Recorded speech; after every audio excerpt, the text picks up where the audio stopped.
In this video, we'll walk through the steps to set up business object groups, create business object types, define relationships between them, and add these types as members of the business object group. To begin, navigate to Business Object Group under Business Object Core. Then select New.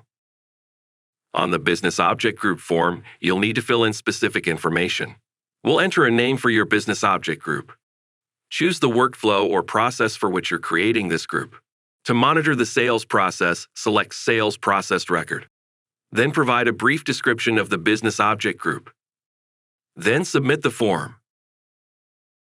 Next, navigate to Business Object Types under Business Object Core, and select New again. Then we'll fill in the name for the business object type, such as Sold Products, then the table associated with this business object type. After filling in these fields, select Submit. To define relationships, we'll select the business object type we just created.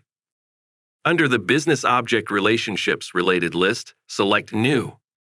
Fill in the business object relationship form with our destination. For this demo, we'll name it Order. And for the destination field, we'll select Account. Select Submit after filling in these details.